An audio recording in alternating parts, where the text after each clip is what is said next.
Uhayyikum jami'an bitahiyatil Islam, tahiyatan mubarakatan min indillah. Assalamualaikum warahmatullahi wabarakatuh. Ila hadrati sayyidina wa habibina wa syafi'ina Muhammadin sallallahu alaihi wasallam,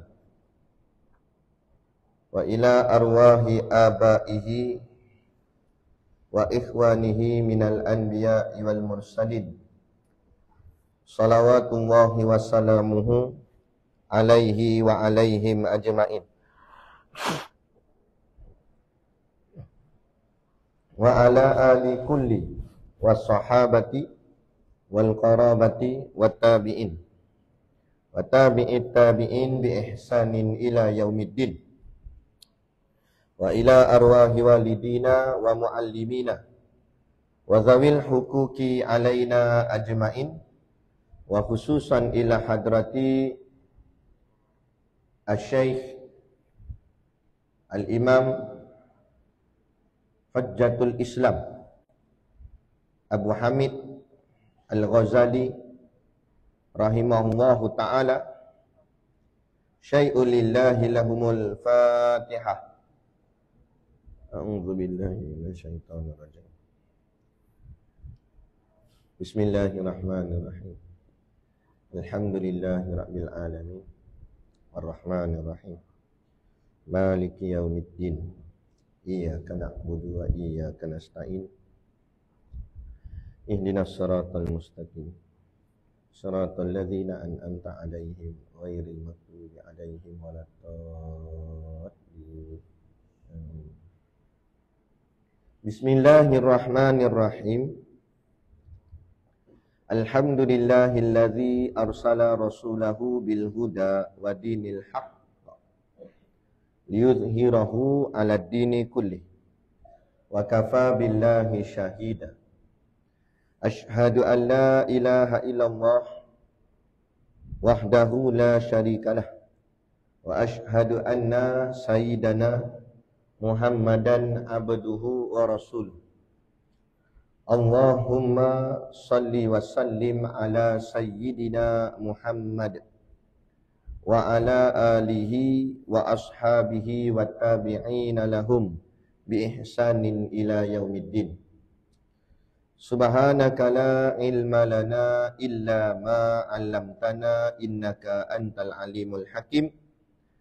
Rabbi shrah li sadri wa yassir li amri wahlul 'uqdatam min lisani yafqahu qawli.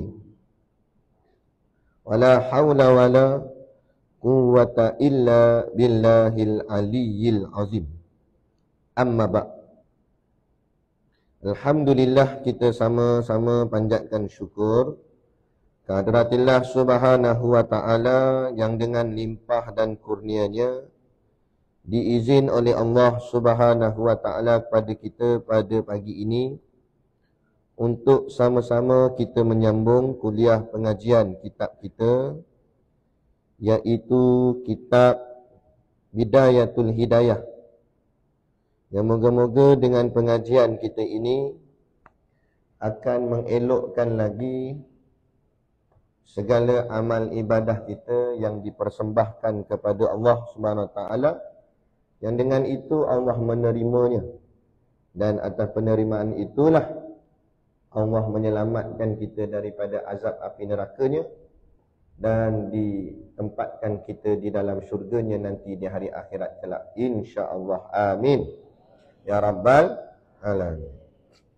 Yang saya hormati pengasas mudir Ustaz Nizam dan ahli jawatan kuasa, guru-guru AJK, staf yang amat disanjungi, asatizah, alim-alim ulama, tuan-tuan guru, ustaz ataupun ustazah yang hadir. Mohonlah ditegur kepada hamba yang fakir dalam bidang ilmu ini. Sekiranya apa yang disampaikan dan dikongsikan ada salah dan silapnya, yang kita kasihi ayah-ayah, ibu-ibu, pemuda-pemudi, adik-adik, tafiz, pondok Ansarullah, pejuang-pejuang agama Allah, yang dirahmati Allah sekalian. Baik, kita sambung.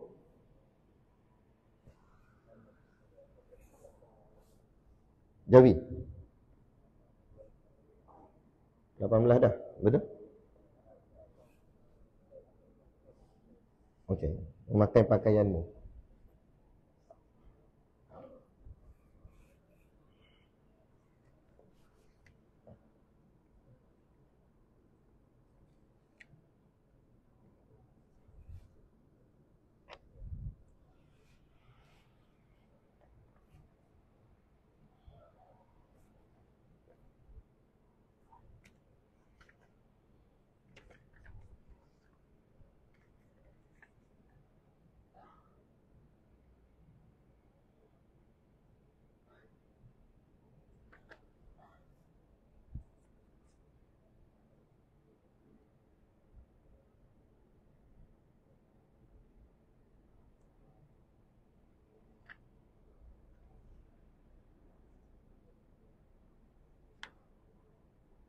Okey.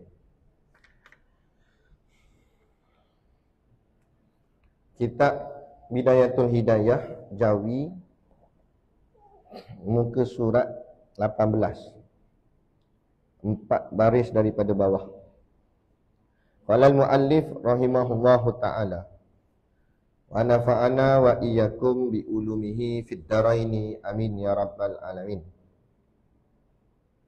Kata pengarang kitab, dan apabila engkau memakai pakaianmu, maka hendaklah engkau niatkan dengannya menjunjung perintah Allah Ta'ala pada menutup auratmu. Dan janganlah engkau berniat dengan berpakaian itu menunjuk-nunjuk kepada makhluk. Kalau begitu engkau akan mendapat kerugian.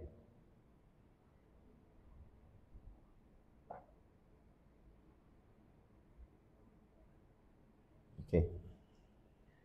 Ini berkenaan dengan adab. Kalau kita mengaji fiqh, kewajipan kita adalah untuk menutup aurat. Tapi kitab kita Bidayatul Hidayah ni dia tasawuf. Jadi bukan sekadar kamu untuk menutup aurat, tapi lebih pada tu. Sebab tasawuf ni dia ahsan. Dia ahsan dengan hasan lain. Kalau hasan baik, ahsan terlebih baik. Jadi baik menutup aurat. Menutup aurat tu baik. Sebab apa baik? Sebab menurut perintah agama, menurut perintah Allah. Tapi ahsan terlebih baik. Bukan setakat menurut perintah Allah, malah beradab dengan Allah. Adab lagi tinggi. Kan?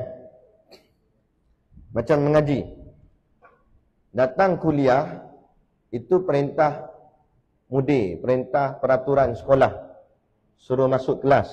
Tak masuk kelas, dikira lawan peraturan, lawan sekolah. Nanti kena surat, kena amaran, kena buang, kena gantung, macam-macam, kena denda. Kan? Jadi datang jugalah. Tapi datang ngaji macam-macam gaya. Ada yang tak menulis, ada yang tidur, ada yang tekun, ada yang mendengar betul-betul. Jadi hadir itu baru menurut peraturan. Tapi hadir dengan kesungguhan itu adab. Itu beza. Kalau sekadar hadir, boleh hadir je lah. Tapi kalau hadir dengan adab, itu tinggi. Itu dipanggil ahsan ataupun ihsan. Yang ini terlebih baik. Bila terlebih baik, pastilah ganjaran dia juga adalah terlebih baik. Jadi kat sini dia kata, dan apabila engkau memakai pakaianmu, kita pakai pakaian. Okey. Maka hendaklah engkau niatkan, nak pakai itu pun kena ada niat. Sebab Nabi sebut, innamal a'malu binniat. Dalam kitab Sahih Bukhari, kitab hadis Sahih Bukhari, Imam Bukhari dia letak hadis nombor 1 depan sekali dalam kitab tu. Hadis innamal a'malu binniyat. Padahal kalau ikut bab tajuk depan tu Badaul Wahyi. Tajuk muka surat depan dalam kitab hadis Sahih Bukhari tu tajuk dia adalah permulaan wahyu. Tiba-tiba hadis yang pertama Imam Bukhari letak innamal a'malu binniyat. Setiap perbuatan tergantung dengan niat. Jadi menjadi persoalan kalau kita mengaji hadis, dia akan ada perbahasan kat situ. Persoalan dia, kenapa Imam Bukhari tajuk Badaul Wahyi, permulaan wahyu, tiba-tiba letak hadis bab niat? Macam tak ada kena-mengena. Hadis bab niat, tajuk Badaul Wahyi, permulaan wahyu. Permulaan wahyu dengan niat apa kena? Gitu. Tajuk tu tajuk wahyu. Ni tiba-tiba hadis niat. Ditanyalah orang kepada Al-Imam Bukhari, kenapa engkau meletakkan hadis yang pertama ini berkenaan dengan niat, sedangkan tajuknya berkenaan dengan wahyu? Maka jawab Al-Imam Al-Bukhari, aku meletakkan hadis ini hadis yang di hadapan sekali, kerana tergantung atas seseorang itu apabila dia membaca kitab hadis ini, apakah niatnya. Sebab setiap perbuatan itu innamal a'malu binniyat, setiap perbuatan itu tergantung dengan niatnya. Wa innama likulli imri'in ma nawa. Dan balasan bagi tiap-tiap orang tergantung atas apa yang dia niatkan. Walaupun perbuatan kita tu buat betul dah, tapi Allah ukur juga dengan niat. Kalau walaupun buatnya betul tapi niatnya tak betul, maka boleh jadi juga Allah mardud, tolak amalan tersebut. Sebab tu niat pun penting. Contoh di sini. Dan apabila engkau memakai pakaianmu, pakai pakaian, maka hendaklah engkau niatkan dengannya mana? Nya pakai baju tu, dengan pakaian tu, menjunjung perintah Allah Ta'ala. Maksudnya bukan pakai baju je. Betul pakai baju tu memang dah satu kewajipan. Tapi lebih adab lagi, ihsannya, lebih baik lagi dengan pakai baju tu niat kerana menuntut dan menjunjung perintah Allah. Sebab kalau sekadar pakai baju, nak tanya, Acong Mutusami pakai baju tak? Tapi kalau Apek tu duduk dekat depan kedai, dia tak pakai baju tu lain lah. Dia panahan, buka je. Tapi nak ceritanya, orang kafir pakai tak baju? Pakai. Dan kalau orang kafir pakai baju, kita pakai baju, sama je. Jadi yang membezakan kita dengan si kafir, Orang kafir pakai baju sekadar pakai. Mungkin dia anggap pakaian tu sebagai satu fashion. Ataupun pakaian tu sekadar untuk nak tutup badan dia. Tapi kita pakai baju bukan sekadar fashion, bukan sekadar nak tutup badan, tapi menjunjung perintah Allah. Situ yang membezakan orang Islam dengan orang bukan Islam. Yang ni kafir. Boleh? Itulah ihsan dia. Terlebih baik. Sebab tu orang Islam sentiasa menjadi orang yang terlebih baik. Ada? Macam kita masuk sekolah, bukan sekadar nak belajar, malah belajarnya kita sebab nak junjung perintah Allah, nak bela agama Allah. Kalau sekadar pergi belajar, orang kafir pun ada belajar pasal Islam. Jangan tengok kita punya pondok je ataupun tahfiz kita je, Nur As-Salam. Kalau kita pergi dekat Rusia atau di Amerika pun ada peringkat universiti lah, university. Di sana ada fakulti bahagian pendidikan agama Islam. Yang belajar dia orang kafir, orang Islam. Orang putih mengaji pasal tamadun Islam, sejarah Islam, bahasa Islam. Tapi tujuan dia bukan pasal nak masuk Islam. Dia belajar sebab sekadar bahagian sejarah. Dan sebenarnya juga dia belajar untuk mencari titik kelemahan orang Islam. Itu dipanggil orientalis nama dia. Orientalis. Jadi kalau belajar, sekadar belajar, orang kafir pun belajar. Tapi kita belajar, sebab apa kita belajar? Sebab nak menjunjung perintah Allah. Malah ada juga orang kafir hafal Quran. Ada? Hafal Quran ni. Tapi Islam tak? Tak Islam. Dia hafal saja. Ada? Baca Fatihah boleh? Ada? Tapi dia bukan nak menegakkan ayat-ayat Allah. Dia cuma hafal dan cuma baca. Jadi kalau sekadar hafal dan sekadar baca, memanglah ada pahala. Tapi tak cukup lagi. Melainkan mesti ada lebih pada tu lagi. Macam inilah. Bukan sekadar pakai baju, tapi pakai baju kerana menjunjung perintah Allah. Okey? Itu maksud. Menjunjung perintah Allah Ta'ala. Kalau dalam kitab asal dia kitab Arab, fa idza labista thiyabaka fanwi bihi. Lalu apabila kamu memakai pakaianmu, maka berniatlah dengannya. Mesti kita dengan niat. Ai lubsi imtithala amrillahi ta'ala. Yakni nak berniat itu niat apa? Yakni dengan pakaian itu, yakni berniat amrillahi ta'ala, mematuhi perintah Allah Ta'ala. Al-waridi fi satri auratika, yang datang perintah itu dari Al-Quran dan hadis dalam bab hal menutup auratmu. Jadi menjunjung perintah Allah Ta'ala pada menutup auratmu. Sebab Allah suruh tutup aurat dalam Quran, dalam hadis sebut. Jadi taat perintah Allah tutup aurat itulah kita pakai pakaian. Satu pakaian yang paling asas ialah menutup aurat. Adapun dah tutup aurat, selebihnya itu sekadar hiasan. Boleh berhias tapi jangan melebih-lebih. Melebih-lebih dikira tabarruj.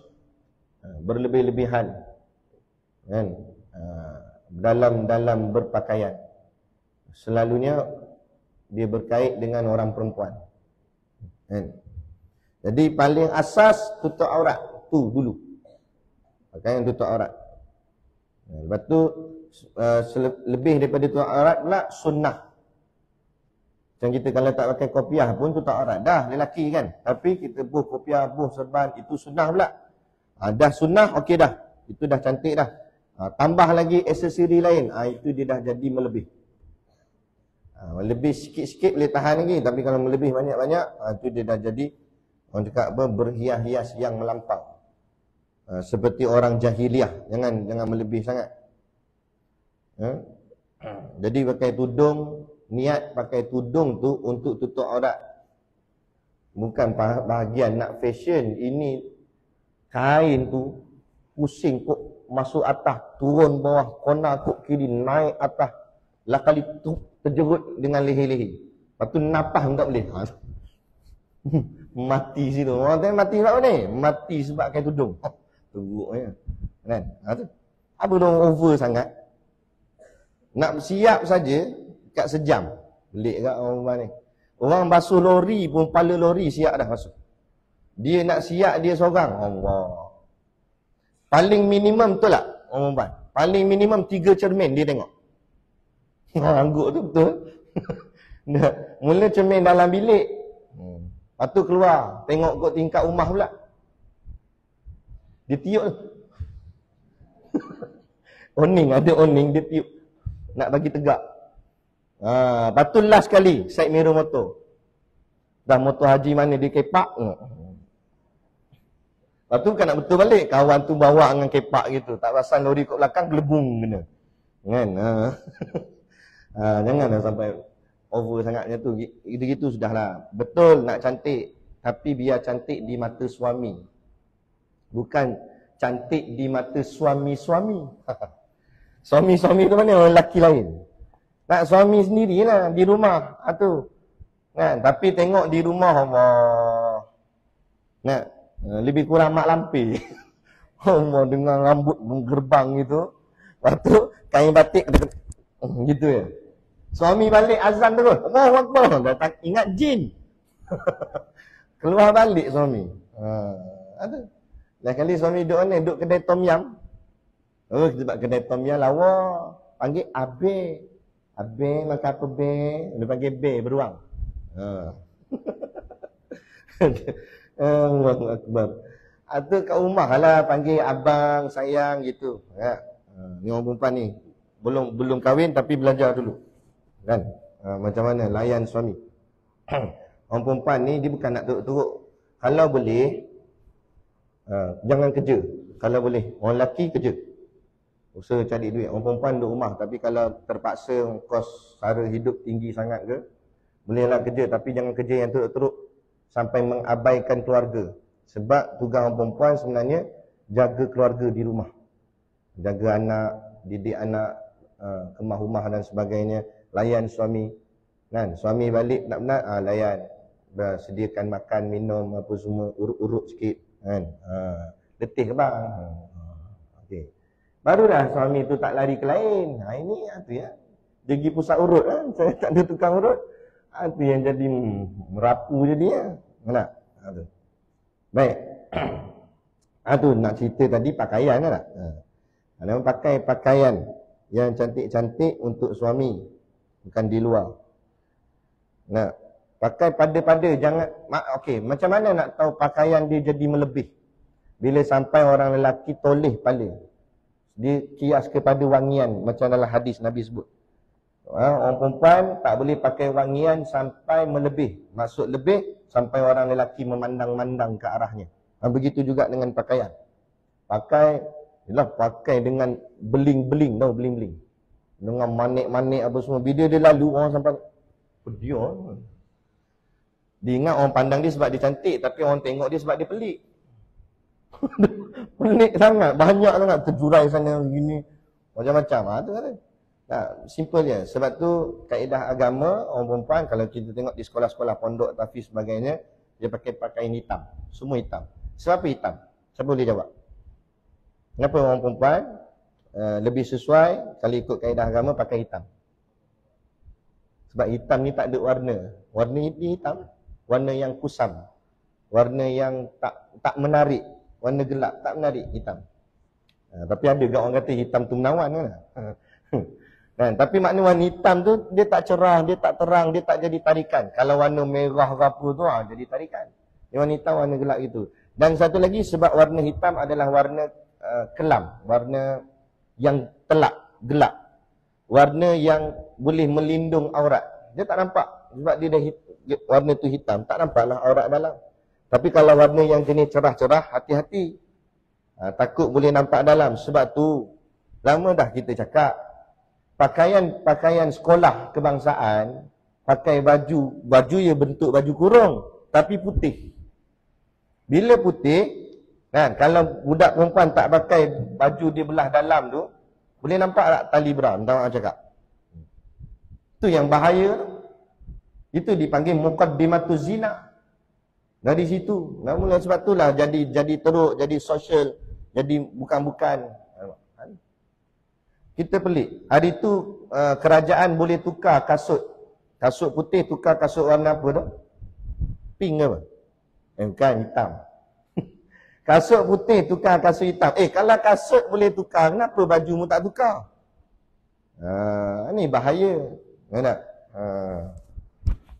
Lagi satu orang perempuan pakai tudung warna cerah.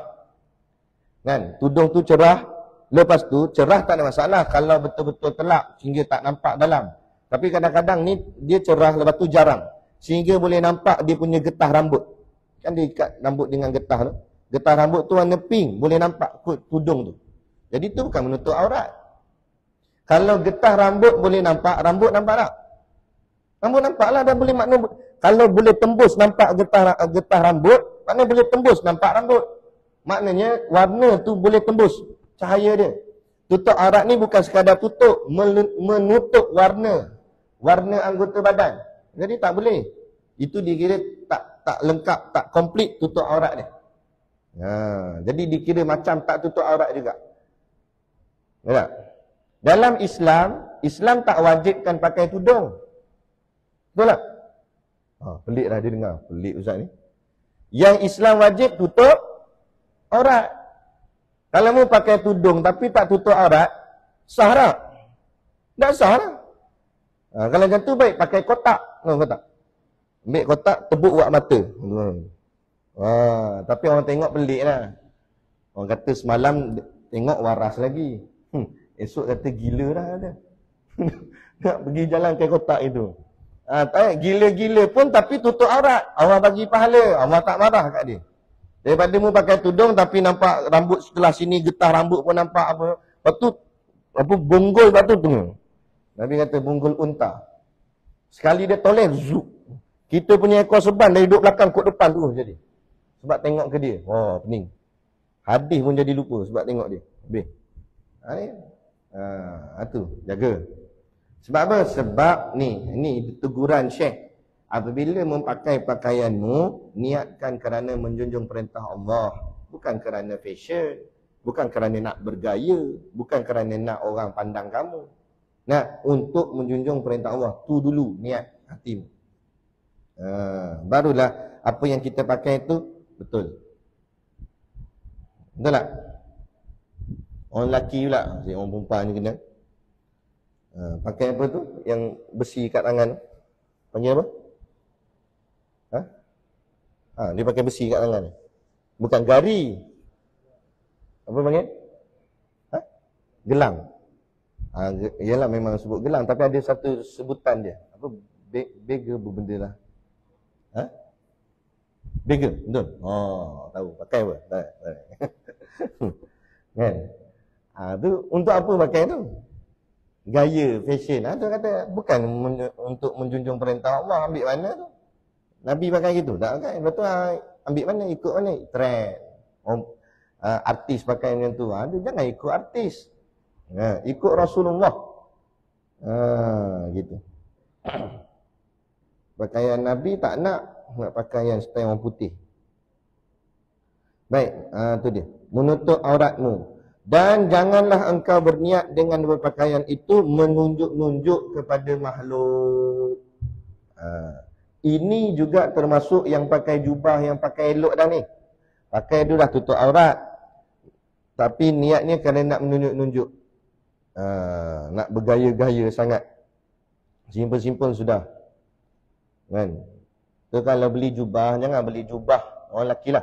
Jangan beli jubah yang banyak sangat warna. Kan? Setakat 1-2 warna, okey lah. Dia ada lining sikit, okey lah. Ini sampai semua warna kat bendera Malaysia ada kat jubah dia. Baik balut bendera terus hantar badan. Kan? Dan warna-warni pelik kat kita tengok pun. Kan? Pelik-pelik fashion sekarang ni. Kan? Tengok jubah alim ulama. Simple je. Simple je. Kan? Mana dia nak pelik-pelik sangat. Gitu. Tak? Supaya takut apa? Takut niat hati kita tu pakai pakaian tu sebab nak nunjuk-nunjuk kepada makhluk. Nak nunjuk-nunjuk pada orang. Tudung, pakai ni pakaian perempuan, kan? Hati-hati. Okey. Apa tujuan berniqab, berpurdah? Untuk tak nak tunjuk ke orang wajah dia. Kalau dah tak niatnya kerana tak nak tunjuk kat orang, kenapa letak dekat Facebook? Itu jadi menunjuk balik. Jadi maknanya salah niatnya tu. Betul tak? Pakai elok dah, kain ni kot nampak mata saja gitu. Cakap apa, comel dah, ikut gaya agama, sunnah apa semua. Tiba-tiba duduk depan kamera, boh kat profile picture Facebook, gini. Yang saya pelik tu bengkok tangan dia tu. Kita ingat memang cacat gini ke tangan. Dah punya nak gedik sikit. Apa ke benda dah. Jangan.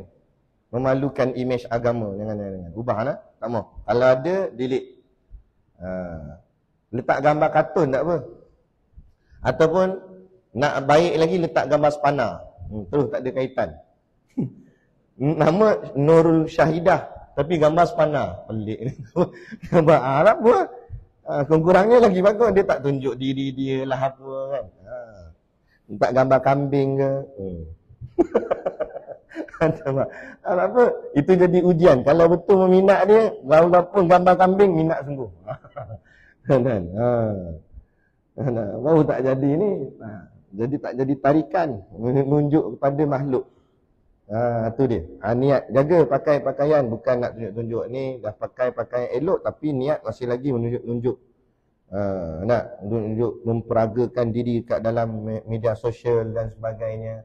Tak maulah macam tu. Kalau dia nak jual, ada gak orang tanya, dia kalau dia ni nak jual tudung Ustaz, jadi dia kena tunjuk gak nak jual tudung. Okey, lebih baik dia pakai patung daripada dia pakai diri orang. Sebab bahaya gak, takut nanti masuk kat dalam ni, menunjuk-nunjuk.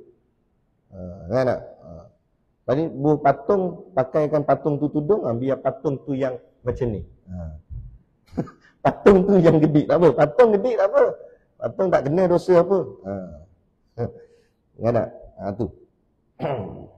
Kalau begitu, engkau akan mendapat kerugian. Apa maksud kalau begitu engkau akan mendapat kerugian? Kalau niat kita berpakaian sebab nak nunjuk-nunjuk, maksud kerugian di situ, mu tak dapat pahala.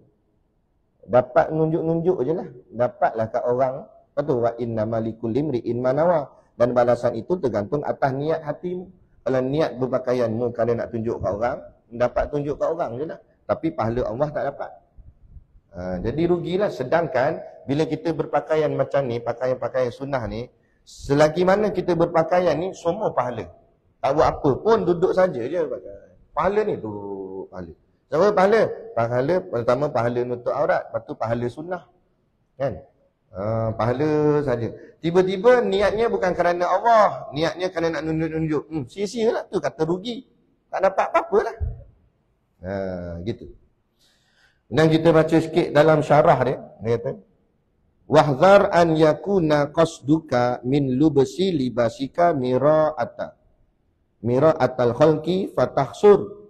Dan berhati-hatilah kalau tujuanmu dari memakai pakaianmu kerana bersikap riak. Riak ni, ambil daripada perkataan ra'a, lihat. Riak ni maknanya memperlihatkan. Dia nak tunjuk diri dia tu, pakaian dia tu. Jangan. Bukan nak tunjuk. Tertunjuk lain, menunjuk lain. Tu, sama. Orang ambil gambar kita tu, itu lain, tu tertunjuk. Kita yang tunjuk-tunjuk sangat gambar kita. Lepas tu, nak buat Facebook boleh buat. Saya pun ada Facebook. Tapi buat Facebook tujuan apa? Sebab kita nak tengok ada tak kuliah-kuliah orang share apa semua. Kan? Itu saja. So, jadi tak sah buat banyak-banyak gambar dalam tu. Buat satu gambar tu pun gambar kambing macam tadi tu. Sudah. Lain-lain tak payah. Gambar family ke apa tak payah. Nak buat kenang-kenangan biar diri kita simpan. Gambar family apa simpan dalam handphone. Lock siap-siap. Itu untuk kita je tengok. Apa nak tunjuk habis kat semua orang. Kena hati-hati kak. Ingat Facebook ni ciptaan Israel. Sebab tu warna biru Facebook tu sama dengan warna biru bendera Israel. Pengasas dia Mark Zuckerberg nama dia. Hodoh nama. Dan orang jahat Israel. Zuckerberg nama. Teruk nama. Nah, nama dia. Betul? Tak search kat Google. Dia yang pengasas buat Facebook tu. Dan dia orang Israel. Dia orang Yahudi. Dan apa tujuan dia buat sebenarnya? Kita nampak macam nak sonok-sonok je kita tak? Tapi yang sebenarnya dia nak kumpul data. Bila kita tulis semua benda kat dalam Facebook tu, dia dapat maklumat free-free je. Dia tahu kita duduk mana, kita anak siapa, mak ayah kita siapa. Semua dia tahu. Lepas tu kita pula ambil gambar dalam rumah. Sampai dia tahu dalam rumah kita ada apa. Sedangkan rumah ni rahsia. Kan? Nabi suruh jaga barang dalam rumah, jangan tunjuk kat orang. Sebab nanti ada ain, orang dengki. Tengok Prabu Umar, hebat-hebat, nampak? Orang dengki dengan kita. Orang nak berjatuh kita dan sebagainya. Tak payah. Habis semua nak tunjuk gambar. Tunjuk gambar sekolah tu tak apalah. Untuk promosi sekolah apa sebagainya. Tu lain. Tunjuk aktiviti mengaji apa semua. Tak apa. Ni bahagian peribadi. Tak usah. Biar orang lebih tak tahu daripada orang tahu. Kita rahsiakan. Kita je tahu. Sebab rezeki tu Allah bagi kat kita. Bukan nak tunjuk-tunjuk. Ini riak namanya. Pamer. Kepada makhluk. Ai fatahlaka. Maka engkau fatahlah. Maka engkau merugi. Kalau ikut perkataan halaka ni maknanya celaka. Maka engkau akan jadi celaka. Yakni maka kamu akan binasa. Jadi kalau kamu niat kerana nak tunjuk-tunjuk kat orang, maka perbuatan kamu tu akan jadi celaka. Kenapa celaka? Sebab riak ni satu penyakit dan riak ni adalah satu dosa. Dosa yang tersembunyi. Kita ingat kita ni ahli taat, rupanya jadi ahli maksiat. Allahu Akbar. Ingat pakai tudung litup, niqab, pakai jubah serban, bagus dah. Ingatkan ahli taat dah ni, ingatkan ahli sunnah dah ni, ikut sunnah Nabi. Dah, jadi fatahlak, jadi celaka, jadi ahli maksiat punya. Apa ahli maksiat? Berpakaian tadi bukan kerana Allah, tapi jadi riak, nak tunjuk ke orang. Riak ni penyakit ni. Jaga. Riak ni membinasakan. Habis pahala boleh orang cakap apa, hangus terbakar gitu je pahala kita. Jadi apa pun tak ada, buat balik kosong. Kan tak?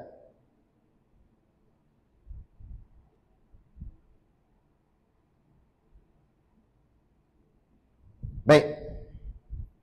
Amma law qasadta bilubsi athiyabi wan na'li wa nahwi dzalika ayyakuna laka ta'zimun indan nasi au mahabbatun indal masyayikhi wal a'immati litatamakkana min ta'yidi madhhabi ahlil haqqi wa nashril ilmi wa haddin nasi alal ibadah. Apa maksud dia? Adapun ni Syekh kata, ni syarah dia, detail sikit lagi. Adapun jikalau kamu bermaksud dengan memakai pakaian seperti sandal, slipper lah, dan lain sebagainya itu agar kamu mendapat kehormatan di sisi orang-orang. Pakai pakaian supaya orang memuliakan kamu. Atau kecintaan di sisi para syekh. Dan kamu nak supaya syekh-syekh suka kat kamu. Guru-guru semua cinta kat kamu.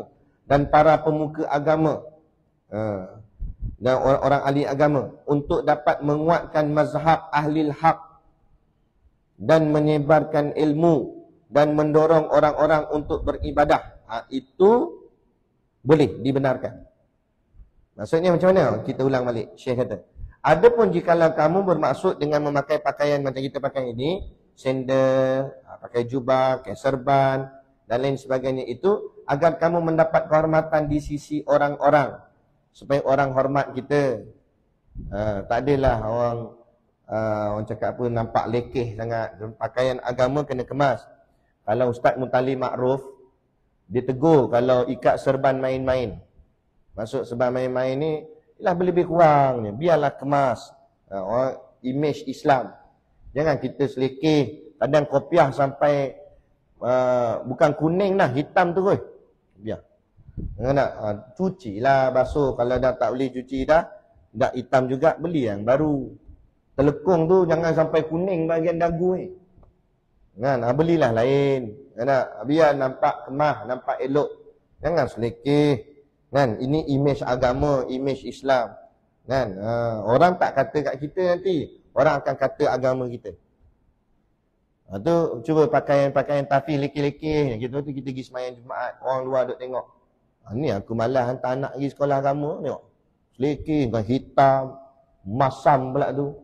Kan, busuk tak basuh. Ada. Yang kat takbir tu 2 ekor kucing mati. Allah, juling. Habis dengan ketiaknya masalah. Biarlah kemas. Kan, pakai elok-elok ni image agama. Ada. Malu kita, orang ahli maksiat boleh kemah lawa cantik. Takkan kita ahli taat jadi lekeh macam tu? Islam tak ajarnya tu. Nabi tanya, Nabi ada sikat dalam poket. Kalau belajar kan, bab Syama'il, Nabi ada sikat. Apa maksud Nabi ada sikat? Bermakna Nabi menjaga kerapian. Nabi sikat rambut. Walaupun Nabi berserban, berarti makna jaga pakai kemah, minyak wangi. Dalam hadis cerita, Nabi dia akan ni sunnah pakai minyak rambut. Minyak rambut ni sunnah sebab Nabi pakai minyak rambut. Sehingga kan kata sahabat, aku lihat bila Nabi bersiap seolah-olah macam Nabi ni baru keluar daripada bilik air. Maknanya Nabi sapu minyak rambut kat rambut dia sampai pekat rambut tu nampak macam basah. Maknanya kemah sungguh cantik, lawa, handsome. Itu lah macam tu, kemah elok kan. Ini sengit-bengit. Tak kopiah sengit gini, lepas tu dengan hitamnya pula, masam pula lagi. Allahu Akbar. Malu kita kan, jaga agama. Itu. Jadi kalau kamu pakaian itu dengan niat supaya kamu ni cakap apa, menjaga kehormatan agama. dan mendapat kecintaan di sisi para masyaikh, guru-guru. Kita pakai lawa-lawa kemas-kemas supaya guru sayang kat kita. Kan?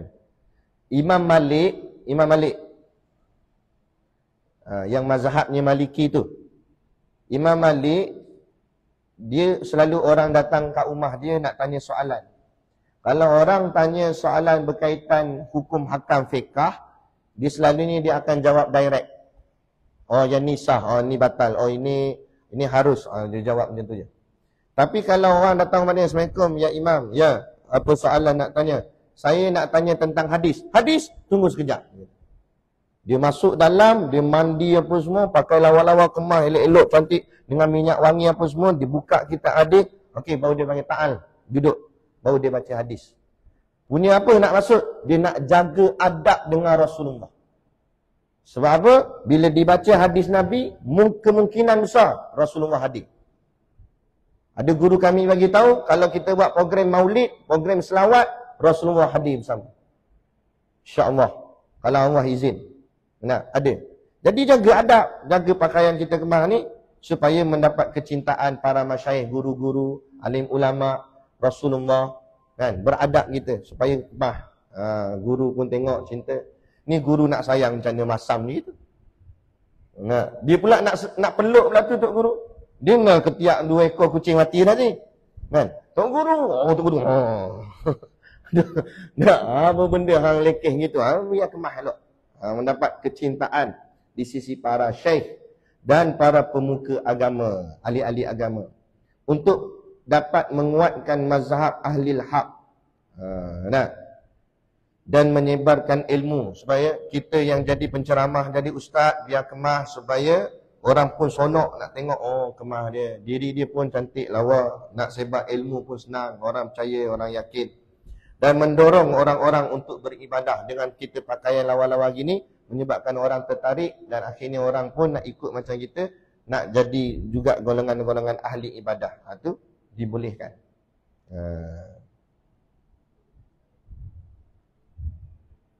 Nampak? Itu dibolehkan. Okay? Dan mendorong orang-orang untuk beribadah. Sebab tu kalau kita nak tarik orang, biar orang ikut kita, bukan kita ikut orang. Ni kadang-kadang setengah, minta maaf cakap nak, setengah asatizah, dia konon-konon dia nak tarik golongan anak muda. Dia pula jadi gaya macam anak-anak muda. Kopiah tanggal, seban tanggal pakai key. Nah, t-shirt gambar tengkorak depan. Ustaz pun ada t-shirt tengkorak. Pakai selajin koyak-koyak. Ni kenapa? Jadi ni ikut siapa? Ustaz ikut depa. Bukan depa ikut ustaz. Patut kita kekal dengan pakaian sunnah, tarik anak muda supaya mereka pakai macam pakaian sunnah akhirnya. Barulah kita berjaya tarik dia. Tapi kalau kita ikut dia, itu dia tak berjaya tarik kita. Ada. Jadi begitu. Patut kekalkan, maintainkan. Macam antum semua di sekolah ialah pakai jubah serban ni. Balik rumah pakai gini tak? Ke ikut kawan? Kayak topi. Topi tu orang buat oning tu sebab nak lindung panas, dia ikut tepi. Oning dia. Nak lindung telinga. Tu belik. Nak. Lepas tu tanda harga tak cabut. Ke benda lah. Ikut trend mana. Lepas tu gantung CD. Rantai bos CD sini. Orang gila lalu dia. Ni gila dia kata. Orang gila terasa waras. Tengok dia lebih gila lagi. CD masuk kat dalam player, bukan gantung. Ikut konon, ikut trend. Jangan dia tu. Jadi antum kekalkan pakaian jubah serban walaupun balik cuti. Sehingga kan kawan-kawan, tak apa kita nak pergi jumpa kawan, jumpalah. Sehingga kita kekal pakai itu, akhirnya kawan-kawan kita pun tanya, macam mana hang ikat serban lah? Hang ajar aku boleh tak? Sebab aku pernah ikat, tapi aku ikat mati kata. Lepas tu tak ada buka dah. Jadi ajar dia macam mana nak ikat. Kan? Nampak? Tu. Biar mereka tertarik dengan cara kita. Bukan kita tertarik dengan cara mereka. Gitu.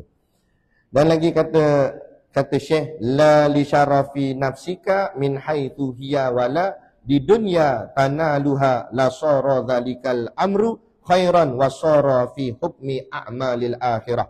Bukan untuk kehormatan dirimu, bukan sebab nak up diri, tapi nak menunjukkan kehormatan agama. Kita pakai lawa-lawa, imej cantik-cantik tak semesti mahal, tapi kemas. Nah, kalau pakai jubah jangan lusuh-lusuh, kedut-kedut, gosoklah dulu. Kalau boleh biar tajam tepi ni. Siapa kena berdarah. Tu biar kemas elok gitu. Kan, cantik, kemas. Cumanya serban kalau nak ikat kan, sebaiknya jangan letak di lantai sebab takut ada benda-benda yang kotor melekat. Buat sambil berdiri. Dan lagi juga disebut dalam kitab Misbahud Dujjah kan, tak digalakkan kita bila nak pakai serban di kepala dalam keadaan duduk. Kalau nak pakai serban dalam keadaan berdiri. Kerana ada riwayat sebut siapa ikat serban dalam keadaan duduk mewarisi kemiskinan. Menyebabkan boleh jadi miskin. Macam mana orang alam, tapi itulah adab-adab yang guru-guru ajar. Okey. Dipakai untuk menunjukkan imej agama tu hebat. Bukan menunjukkan kita, bukan nak up diri kita, tapi nak up agama kita. Supaya nampak agama kita tu cantik, kemas, elok. Dari sisi pemakaian hal-hal itu. Dan bukan untuk keduniawian. Macam itu ayat dia. Yang akan kamu peroleh, bukan kerana dunia. Bukan sebab nak promosi diri, bukan. Promosi agama. Maka pasti jadilah hal-hal itu sebagai suatu kebaikan. Itu jadi kebaikan. Dan menjadi di dalam hukum sebagai amalan-amalan akhirat. Malah dengan pakaian itulah jadi ibadah. Masuk jadi ibadah, boleh pahala. Jadi, mulai sekarang ni kita pakai gini-gini ni, istiqamahkan pakai dan niatkan pakai kerana menjunjung perintah Allah dan nak menunjukkan imej Islam yang cantik, maka pakaian kita pakai tu jadi pahala, jadi ibadah. Selagi mana kita pakai, pahala saja. Pahala. Nah, mak ajak pergi jalan pasar malam ke mana ke, pergi bercuti ke mana ke, pakai jubah serban. Dan bila kita pakai pakaian begini, paling-paling tidak kita akan menjaga adab, menjaga akhlak. Betul tak? Kalau dah pakai jubah serban, siap dengan ridak, kayu sugi celah telinga gini, kan, tasbih gantung kat leher terus. Tak main dah pegang tangan. Takkan kita nak ngurak awet lagi, betul? Tak pakai begini, jubah serban tiba-tiba gitu. Tak jadi. Mesti kita segan. Tak payah kata nak ngurak awet, nak masuk cyber cafe pun segan lah. Kan? Nak buat benda-benda tak elok jadi segan sebab pakaian. Jadi maknanya sunnah Nabi tu menjaga kita. Lepas tu kata setengah ulama kata sebenarnya bukan kita yang menjaga sunnah, tapi sunnah yang jaga kita. Itulah bersunnahlah kita supaya terjaga diri kita ni daripada benda-benda yang tak elok. Tapi kalau kita tanggal semua ni, dia jadi ranggi tak tentu pasal lah. Jadi nak buat perangai tak elok dan sebagainya. Jadi jaga-jaga. Ada. Kalau orang perempuan belaan, dia pakai tudung labuh, niqab apa semua, jaga elok. Kita pun kadang-kadang segan nak pandang. Dia lalu pun kita tunduk je ni. Sebab apa? Sebab tengok diri dia terhormat, maka kita pun rasa menghormati dia. Ada. Begitu. Dia akan jadi lebih orang cakap bernilai. Baik. Li'anna hadhihi niyatun mahmudatun la yadkhulu syai'un minha fi babi riya'. Kerana sesungguhnya tujuan-tujuan ini adalah niat yang terpuji, tidak termasuk sesuatu pun darinya dalam kategori perbuatan dia. Adapun yang tadi kita cerita tadi, pakai pakaian itu untuk tunjuk kehebatan agama, syiar agama, ini kata ulama tidak termasuk dalam kategori riak. Kerana riak ni menunjuk peribadi, tapi kalau menunjukkan agama itu karya. Betul macam saya cakap tadi. Ambil gambar sekolah tak apa sebab ini syiar agama. Tapi ambil gambar rumah, alat barang-barang peribadi kita dalam rumah, itu takut jadi riak. Sama juga dalam amalan ibadah. Kan? Kalau yang melibatkan jemaah itu syiar. Solat jemaah tak apa, kita nak tunjuk solat berjemaah ramai, umat Islam ramai. Buatlah solat jemaah ke apa ke, tak apa. Dia tak jadi riak sebab itu syiar agama. Supaya orang kafir tengok, ramai umat Islam solat. Jadi gerun dia. Itu syiar. Lepas tu azam dikuatkan. Tapi untuk solat-solat peribadi, semayang-semayang sunat peribadi, tahajud dan sebagainya, itu peribadi. Bila peribadi, sorok-sorokkan. Bukan pamer-pamerkan. Takut nanti dia jadi riak. Amalan peribadi, simpan-simpan. Amalan yang melibatkan jemaah, tak apa, kita tunjuk syiar dia. Kan? Memang disuruh tunjuk pun. Membela Islam ramai-ramai, tunjuk ramai-ramai. Kita himpun ramai-ramai. Itu tak apa, tak masalah. Itu tak jadi riak. Kerana itu syiar agama. Okey. Idzil maqsudu min zalika amrul akhirah bil haqiqati kama qalahul Ghazali.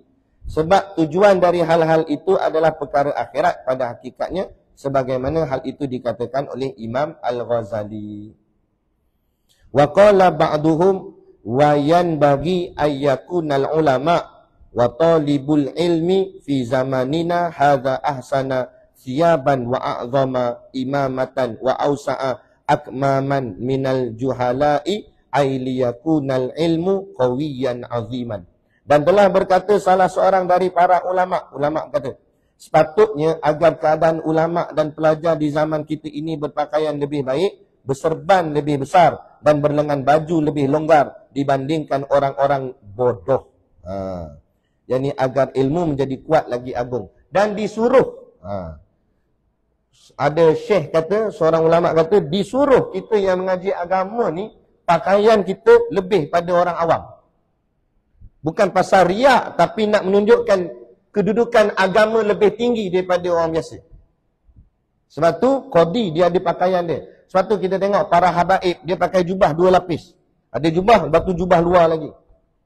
Itu bukan maksud di action lah, supaya itulah maknanya taraf ulama, supaya meletakkan ulama tu tinggi, meletakkan ahli agama tu tinggi. Orang tengok tu gah, orang tengok izzah, bukan gah diri dia, gah agama tu. Gitu. Dia kata sepatutnya agar keadaan ulama dan pelajar kita semua di zaman kita ini, dia kata berpakaian lebih baik, pakai elok-elok, cantik-cantik, berserban lebih besar. Tak apa pakai serban besar, tapi bukan kita nak tunjuk ke orang kita ni alim dah. Serban besar tu nak tunjuk ni kemegahan agama, hebat agama ni. Nah, dia kata, dan berlengan baju lebih longgar. Kalau orang dulu-dulu Arab, lengan baju dia ni besar. Lagi besar tu lagi nampak macam seorang syekh besar lah. Macam tu. Lengan lebih longgar dibandingkan orang-orang bodoh. Supaya orang kenal mana ulama. Tapi kalau ulama pun pakai t-shirt gitu je, dia tak nampak izzah seorang ulama tu. Jadi orang akan anggap ustaz-ustaz ni macam orang biasa. Sebab tu orang boleh pelekeh ustaz-ustaz, lekeh ulama. Jadi biar ada beza, ada dia punya gah dia tu. Pakai pakaian. Kalau kita tengok para masyayikh kita, Syekh Nuruddin, tengok gaya pakai dia. Habib Omar Al-Hafiz, Habib Ali Zainal Abidin, ulama-ulama dia pakai. Bukan pasal dia nak tunjuk dia bergaya ke tidak, tapi izzah seorang alim ulama. Ketokohan, istilah kita panggil ketokohan. Sebab apa? Sebab setiap orang itu dia ada apa orang cakap gah pada pakaian dia. Contoh polis lah. Kan? Polis dia akan nampak dia punya gerun polis tu bila dia pakai baju polis. Tapi bila dia dah habis kerja, balik petang tu dah habis kerja dah, balik rumah, pergi pasar malam, dia tak pakai lah baju polis dia. Kan? Dia pakai baju pagoda tu, yang ada poket kat tengah macam Doraemon tu.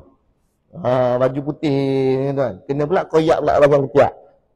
Dia pergi pasar malam, orang tak nampak dia seorang pegawai. Orang pun tak takut. Tapi kalau dia pakai dia punya ni, siap dengan paku ni, paku tekan, paku pakis semua ada, kan, bersilang kerih pula lagi. Dia punya poket ni saja bahagian lencana lembik ni jatuh. Punya berat, warna merah, biru, kuning, semua warna ada. Kan, macam-macam warna ada, duduk tepi jalan. Tengok orang, slow. Atau takut orang. Pada orang tu juga yang dia jumpa pasar malam semalam. Sebab pakaian. Nampak? Itu penting pakaian ni. Apatah lagi, itu baru polis. Ni gahnya seorang ulama. Itu pakai. Habiskan duit, tak apa adik-adik. Ada duit, janganlah habiskan sangat pula. Maknanya ada duit sikit, belanja untuk barang-barang agama. Beli pakaian-pakaian agama. Pakai elok-elok, kemah-kemah, lawa-lawa, cantik-cantik. Beli ridak, beli serban. Dengan niat tadilah, menjunjung perintah Allah dan ikut sunnah Rasulullah. Nabi sayang. Itu. Kama qala Abu Hanifah li ashabihi azimu amaimakum wa wasi'u akmamakum la illa yastahiffan nasu bil ilmi wa ahlih. Sebagaimana telah berkata Imam Abu Hanifah kepada para murid beliau. Imam Abu Hanifah kata dekat anak murid dia. Besarkan oleh kalian serban-serban kalian. Dia suruh besarkan serban. Dan luaskan oleh kalian dengan lengan baju kalian. Agar orang-orang tidak menganggap remeh kepada ilmu dan pemiliknya. Supaya orang tak pandang rendah terhadap ilmu agama. Jadi tujuan pakai kerana nak angkat agama. Bukan angkat diri kita, angkat agama. Supaya ada izah dia. Supaya orang tak pandang lekeh kepada ilmu dan pemiliknya, pemilik ilmu. Orang ahli agama. Ini dia pelikih. Ngaji tafih nak buat apa? Kan? Kata ngaji tafih, ngaji pondok nak makan apa? Dia punya pe tu mak arik li sukun. Pe gitu. Kita panggil tu. Kan? Tapi memang betul pun nak makan apa? Sebab habis-habis kuliah lagi, biasanya AJK masjid akan bawa ustaz pergi kedai makan. AJK pun tanya, ustaz nak makan apa? Nak jenuh makan. Jangan risau, jangan takutlah belajar agama ni, jangan takut, rezeki Allah jamin. Wa an Sa'id bin Malik bin Sinanin anna Nabiyya sallallahu alaihi wasallam kana idza labisa thauban qamisan au ridaan au imamatan yaqulu Allahumma inni as'aluka min khairihi wa khairi ma wa lahu wa a'udzubika min syarrihi wa syarri ma wa lah. Apa maksudnya? Dan dari Sayyidina Sa'ad dari Sayyidina Sa'id bin Malik bin Sinan, beliau mengatakan bahawa Nabi SAW apabila memakai baju gamis, jubahlah, atau selendang, Nabi pakai selendang. Ni ridak ni sunnah Nabi, belilah selendang. Ni ridak ni banyak kegunaan boleh. Nak buat jadi sejadah boleh. Kalau kita musafir mana-mana sejuk, boleh buat jadi selimut, tutup. Kalau hujan, boleh buat teduh. Banyak guna. Peluh lap, boleh. Ni ridak. Nak orang tu kita jalan-jalan nampak ada orang jatuh motor, kaki dia cedera, luka, ambil kain ridak balutkan. Allah banyak manfaat. Ni ridak Nabi. Bukan saja-saja letak atas bahu. Atau selendang ridak Nabi, atau serban, Nabi pakai serban. Maka beliau mengucapkan, masa kita pakai pakaian ni semua, baca doa. Allahumma inni as'aluka min khairi wa khairi ma huwa lahu. Apa maksud? Ya Allah, sesungguhnya saya memohon kepadamu dari kebaikan pakaian ini dan kebaikan apa yang terdapat padanya. Moga minta Allah berikan kebaikan terhadap pakaian kita ni. Maksud kebaikan, dengan kita berpakaian gini, diri kita jadi orang baik. Takkan pakai gini waktu nak curi motor. Nak.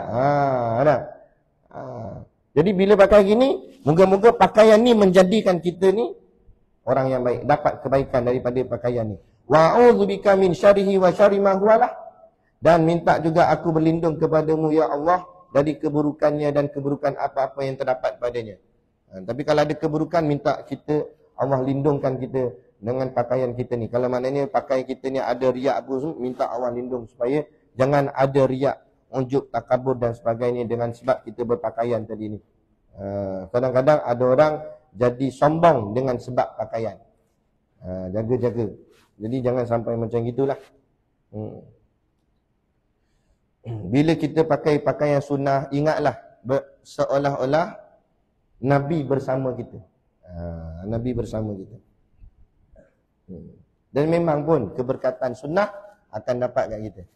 Kadang-kadang orang bukan kenal kita sangat pun, kita duduk kedahkan, papa dah habis makan nak pergi bayar, tiba-tiba tokek kata apa?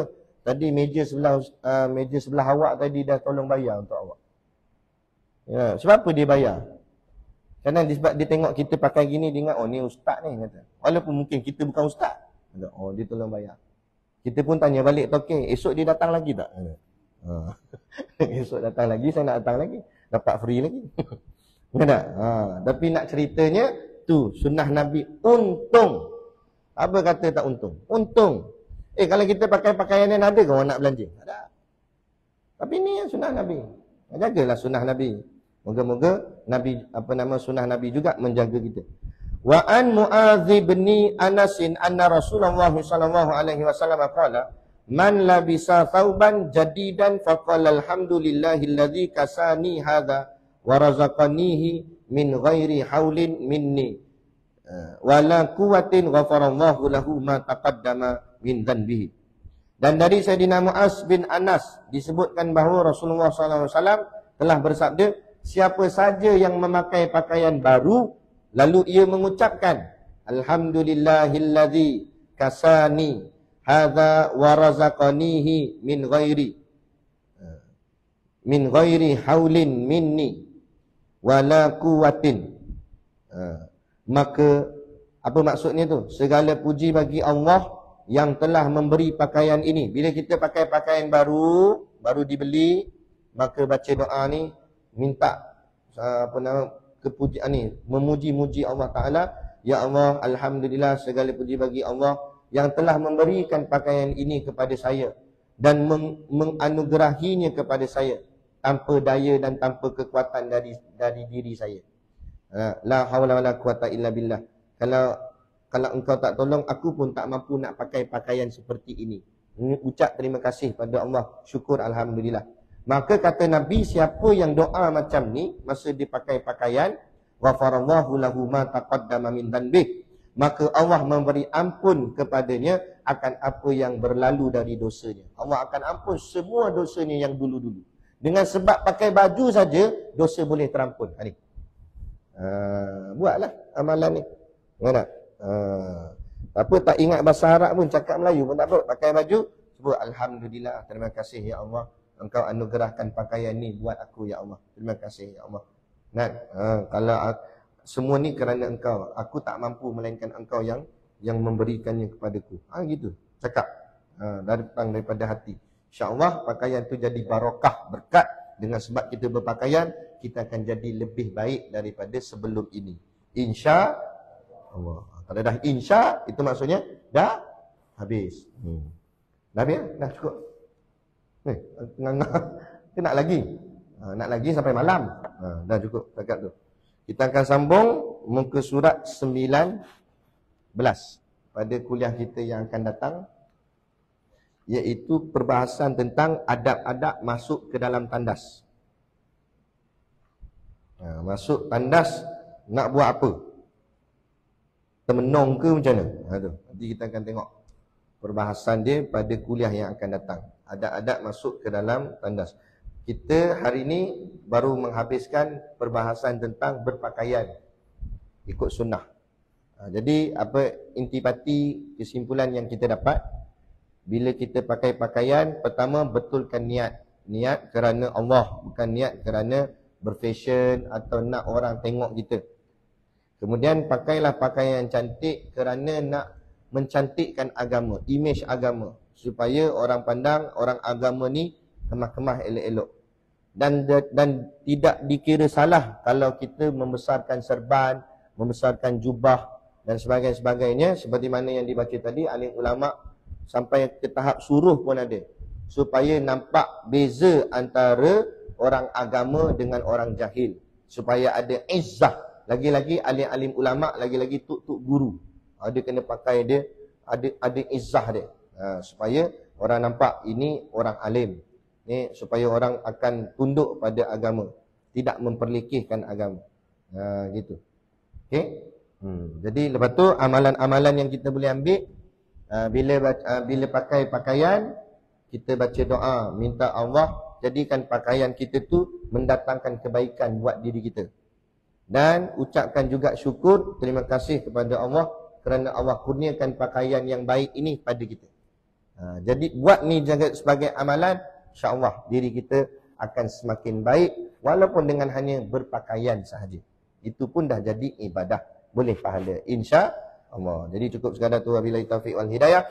Wassalamualaikum warahmatullahi wabarakatuh. A'udzubillahi minasyaitonirrajim. Bismillahirrahmanirrahim. Alhamdulillahi rabbil alamin. Wassalatu wassalamu ala asyrafil anbiya'i wal mursalin wa ala alihi wa sahbihi ajma'in.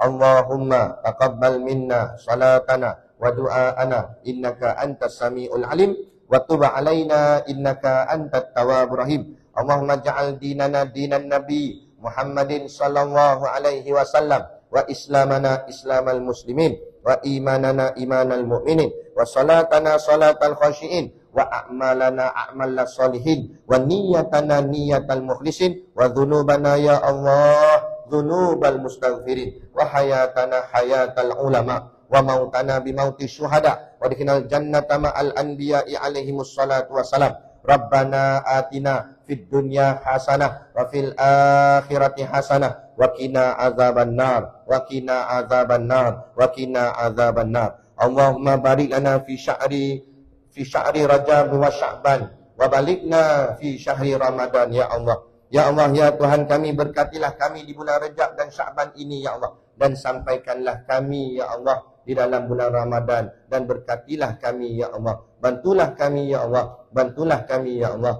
bantulah kami ya Allah. Wassallallahu ala sayyidina Muhammad wa ala alihi wa sahbihi wasallam. Subhana rabbika rabbil izzati amma yasifun wa salamun alal mursalin walhamdulillahi rabbil alamin. Amin ya rabbal alamin. Taqabbalallahu minna wa minkum. Takbir.